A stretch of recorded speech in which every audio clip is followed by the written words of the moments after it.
All right, everyone, we are at Unit 4. Woohoo!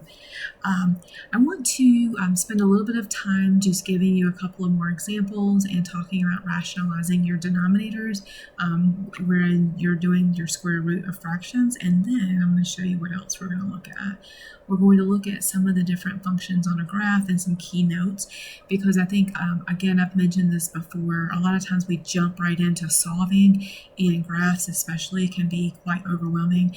And so I want to make sure that you have some of that foundational information for graphing. So let's go back here. All right, so rationalizing a denominator. So again, when we're doing square root, the square root of a fraction can be written as the square root of the denominator, and it's divided by the square root of the denominator. Oh, excuse me, maybe I said that wrong. Let me go back. A square root of the fraction can be written as the square root of the numerator divided by the square root of the denominator. And so, for example, when you have square root over and then you have the parentheses a slash b, so it's a fraction, right? So a slash b would be any given fraction. My battery's going dead.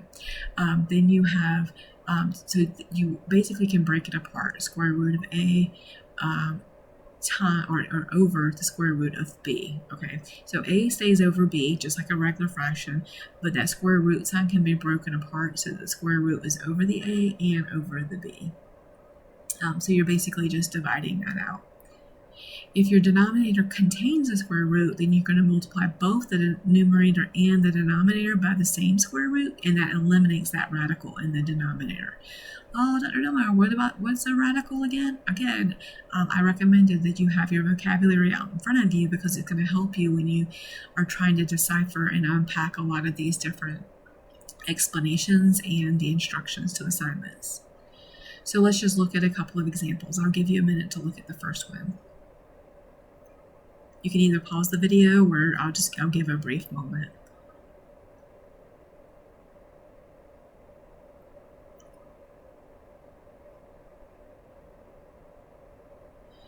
Okay, so you're going to simplify the square root of 5 over the square root of 3. That means you're going to multiply both the numerator and the denominator by the square root of 3. That's how you're going to get rid of that and simplify.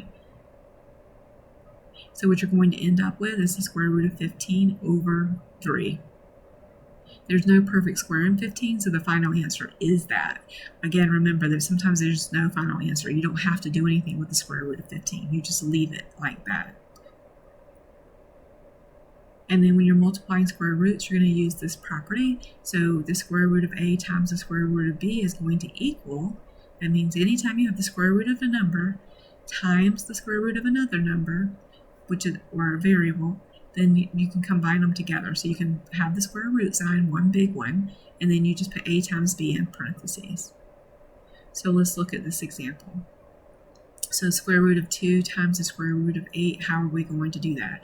We're going to take that one big square root sign, and then we're going to put it there, and then we're going to create some parentheses and put 2 times 8 together. And then you're just going to simplify. Let's try to simplify the square root of 6 times the square root of 10. First, you're going to multiply inside the square root. And in this case, 60 contains the perfect square of 4, so you're just going to simplify it further. You're going to go down because you can do square root of 60.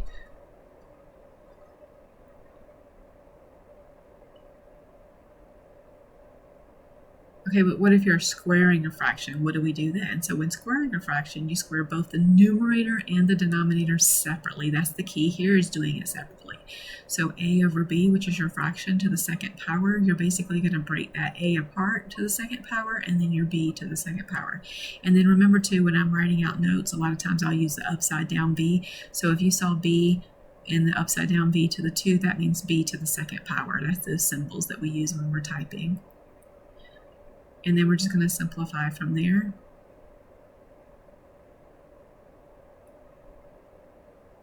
And just a couple of examples.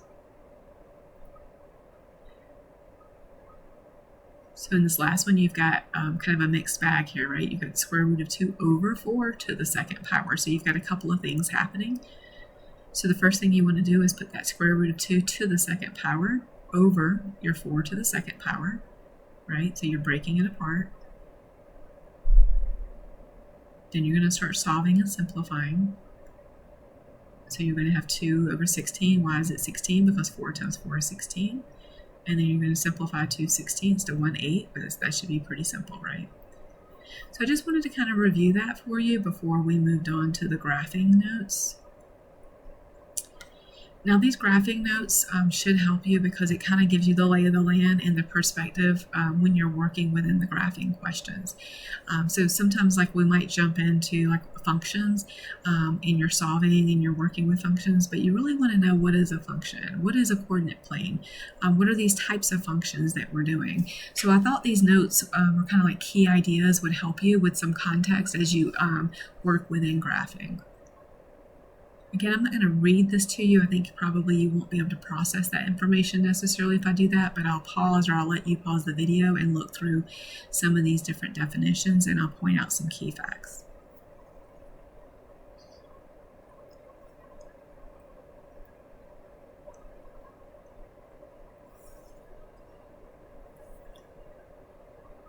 Okay, so what is a function? A function is a relationship. That's what you're really talking about here, right? So you know probably by now that you've got your x and your y axis, or your x and your y values, and it's basically saying what's the relationship between these. So when we have a function written out as like a math sentence, this is how we're writing it.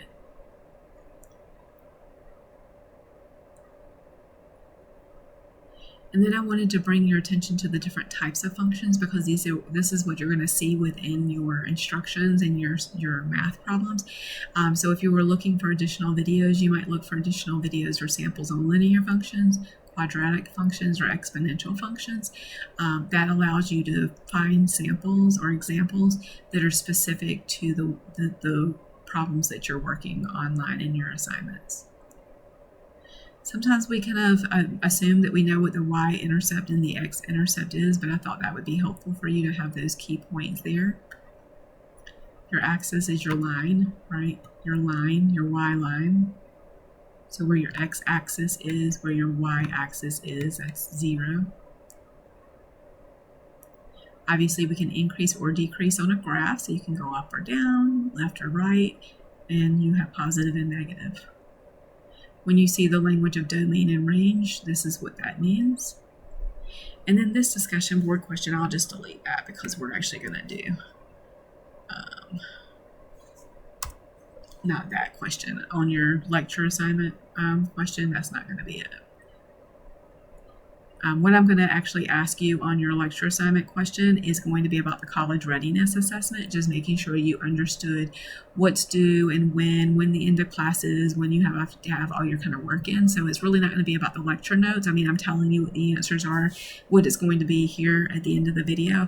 But really what I want you to be able to do is on the lecture assignment, be able to say that we had a conversation, or at least one-way conversation, right? Speaking to you about the need to finish that college readiness assessment and your final exam, right? So you have 2 final tests that you're taking. And I've addressed the college readiness assessment a few times throughout the course where you're not waiting until the last minute to do that because it takes hours to do. And it's really supposed to be progressive and intuitive, responding to your progress. So just make sure you get both of those done. Alrighty, I'll get this video and those 2 documents uploaded for you. Thank you. Bye.